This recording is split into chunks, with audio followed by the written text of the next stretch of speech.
और वो देखने के लिए उस जगह की तरफ जाता है, मगर अचानक ज़ॉम्बीज उस पर हमला कर देते हैं और उसे इंजर्ड करके गिरा देते हैं और फिर हर तरफ फैल जाते हैं। टोनी गार्ड से चाबी लेकर अपना सेल खोल लेता है। इसी दौरान सब लोग बच्चों और लड़कियों को लेकर एक बड़े सेल में छुपने लगते हैं ताकि वो ज़ॉम्बीज से बच सकें। लेकिन एक ताकतवर ज़ॉम्बी अंदर घुसने की कोशिश करता है और वो अंदर आने ही वाला होता है कि उसी टाइम टोनी वहां आकर उसे खत्म कर देता है और वहां मौजूद लोगों को बचा लेता है। जब अंदर घुसने वाले तमाम ज़ॉम्बीज को मार दिया जाता है तो सब लोग इकट्ठे होकर चेक करते हैं कि कौन इन्फेक्टेड हुआ है। एक सिपाही को ज़ॉम्बीज ने काट लिया होता है। वो रोकर कहता है, मैं जीना चाहता हूँ, चाहे मेरा बाजू ही काट दो। लेकिन अब देर हो चुकी होती है और वायरस उसके जिस्म में फैल चुका होता है। आंखों में आंसू लिए सब उसे अलविदा कहते हैं और फ्रैंक मजबूरन उसके सर पर गोली चलाकर उसे खत्म कर देता है। जब सूरज निकल आता है तो लीडर और उसकी टीम गैराज का दरवाजा खोलने की कोशिश करते हैं, लेकिन दरवाजा हिलता तक नहीं, जैसे किसी ने बाहर से बंद कर दिया हो। जब वो मेन गेट से बाहर जाते हैं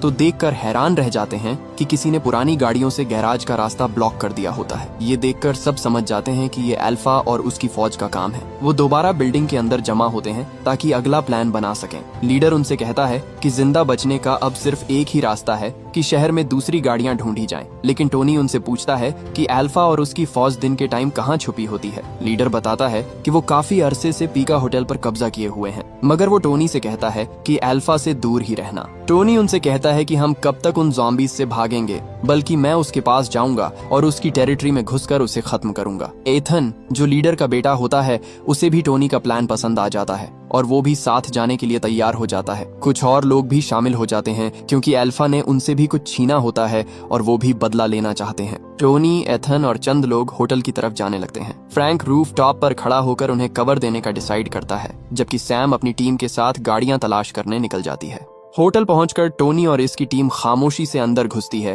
ताकि ज़ॉम्बीज को खबर ना हो। वो हर फ्लोर और हर कमरा चेक करते हुए नीचे एक बड़े हॉल तक पहुंचते हैं और वहां देखकर सबके होश उड़ जाते हैं कि पूरी ज़ॉम्बी फौज वहां सोई हुई होती है। जॉन एक प्लान बनाता है कि वो बम लेकर ज़ॉम्बीज की दूसरी तरफ जाए ताकि उन्हें भागने का कोई रास्ता ना मिले। ये काम बहुत ज्यादा रिस्की होता है, लेकिन जॉन हिम्मत करके अंदर से दूसरी तरफ जाने लगता है। अल्फा के इलाके में घुसना इतना आसान नहीं होता। अचानक अल्फा जॉन पर हमला करता है और उसे काट लेता है। एक ही लम्हे में तमाम ज़ॉम्बीज उठ खड़े होते हैं, जैसे ऑर्डर मिलते ही सब जिंदा हो गए हों। ज़ॉम्बीज की वजह से टोनी और इसकी टीम इधर उधर बिखर जाती है। होटल के अंदर कत्लेआम शुरू हो जाता है। एक आदमी जिसका नाम क्रिस होता है, वो ग्रुप से अलग होकर अंधेरी जगह में फंस जाता है। उस पर बहुत सारे ज़ॉम्बीज हमला कर देते हैं, लेकिन वो अकेला कई ज़ॉम्बीज को मार देता है, मगर वो खुद भी इन्फेक्ट हो जाता है। उसके अंदर वायरस तेजी से फैलने लगता है। जैसे ही और ज़ॉम्बीज आते हैं, वो खुद पर ही ग्रेनेड ब्लास्ट कर देता है। इस तरह वो मरते मरते कई ज़ॉम्बीज को साथ ले डूबता है। टोनी एथन से कहता है कि हमें रूफ टॉप तक पहुंचना होगा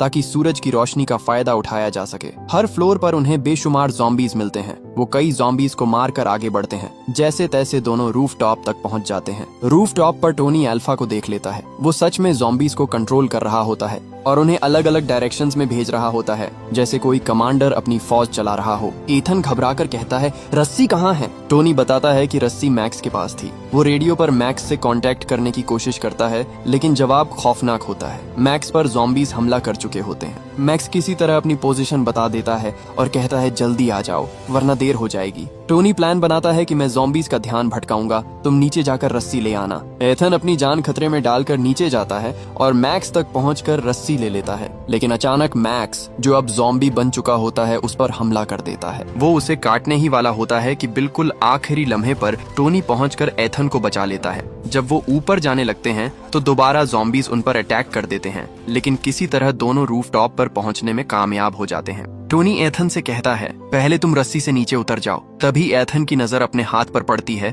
जिस पर ज़ॉम्बी ने काटा होता है। ये देखकर एथन कहता है, मैं अब कहीं नहीं जाने वाला, और वो धीरे धीरे ज़ॉम्बी बनने लगता है। टोनी समझ जाता है कि टाइम निकल चुका है। वो खामोशी से अपना वेपन निकालता है और एथन को गोली मार देता है। टोनी का ये मिशन फेल हो चुका होता है। अल्फा भी जिंदा होता है और ऊपर से अंधेरा भी तेजी से छा रहा होता है। टोनी रस्सी फेंककर होटल से नीचे उतर जाता है, लेकिन जमीन पर पांव रखते ही ज़ॉम्बीज उसके पीछे ऐसे पड़ जाते हैं जैसे शिकार देख लिया हो। इधर सैम एक गाड़ी ढूंढकर जेल वापस पहुंच चुकी होती है, लेकिन वो सब इस गाड़ी में नहीं जा सकते थे। कुछ देर बाद डोंजी भी एक और गाड़ी ले आता है, मगर मसला अब भी सॉल्व नहीं होता। डोंजी पायलट विंस को लालच देता है कि चलो हम इनसे अलग हो जाते हैं, हम गाड़ी से उस प्लेन तक जाते हैं और फिर प्लेन से निकल जाएंगे। हमें अपनी जान बचानी चाहिए, लेकिन विंस साफ मना कर देता है। फिर एक और आदमी बस लेकर आ जाता है। इनको लग रहा होता है कि सब बच जाएंगे। बस देखकर लोग बहुत ज्यादा खुश हो जाते हैं। तभी वहाँ टोनी भागकर आ रहा होता है और उसके पीछे ज़ॉम्बीज भी आ रहे होते हैं। वो लोग ज़ॉम्बीज पर फायरिंग शुरू कर देते हैं। दिन के टाइम ज़ॉम्बीज इसलिए निकल आए होते हैं क्योंकि आसमान बादलों से ढका होता है और धूप कमजोर पड़ चुकी होती है। टोनी और बाकी लोग जेल के अंदर चले जाते हैं, लेकिन ज़ॉम्बीज भी जेल के अंदर घुस आते हैं। टोनी लोगों को कवर देने की कोशिश करता है और वो किसी तरह बचकर दरवाजा बंद कर देते हैं। तभी वहाँ पर फ्रैंक आ जाता है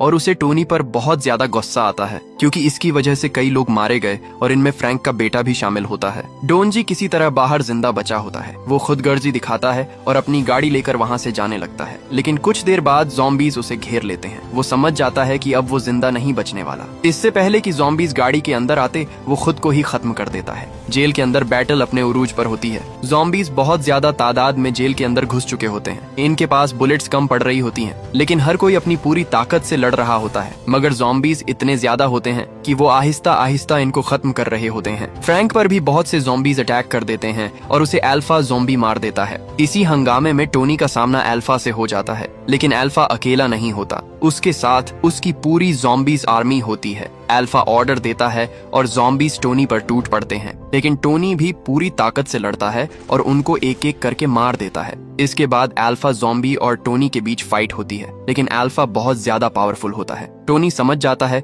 कि वो उसे नहीं मार सकता। फिर वो सीधा रूफ टॉप की तरफ जाता है। अल्फा भी उसके पीछे पीछे आता है और जैसे ही वो टोनी पर हमला करता है, टोनी उसे धूप में धकेल देता है। सूरज की रोशनी अल्फा ज़ॉम्बी को जलाने लगती है। उसका जिस्म तपने लगता है, जैसे खून उबल रहा हो। अल्फा तड़पता है, चीखता है और धीरे धीरे जलकर खत्म हो जाता है। टोनी खामोशी से उसे देखता रहता है। 1 साल वेट करने के बाद अल्फा आज खत्म हो चुका होता है और इस तरह वो अपनी बीवी का बदला ले लेता है। जब वो बस की तरफ देखता है तो सब लोग महफूज होते हैं। अल्फा की मौत के बाद आधे ज़ॉम्बीज भाग जाते हैं और बाकी धूप से जलकर खत्म हो जाते हैं। सैम उसके पास आकर कहती है, तुमने अपना बदला ले लिया है, अब हमारे साथ चलो। टोनी उससे कहता है, जब तुम मुझसे मिली थी मैं उस टाइम भी अकेला था और शायद मुझे ये सफर अकेले ही पूरा करना होगा। वो उन सबको अलविदा कहता है और अकेला ही चला जाता है। पूरी दुनिया से ज़ॉम्बीज का सफाया करने का मिशन, एक ऐसा मिशन जो शायद इम्पॉसिबल है, और मूवी इसी पावरफुल सीन पर खत्म हो जाती है। अगर वीडियो अच्छी लगे तो वीडियो को लाइक और चैनल को सब्सक्राइब जरूर कीजिएगा।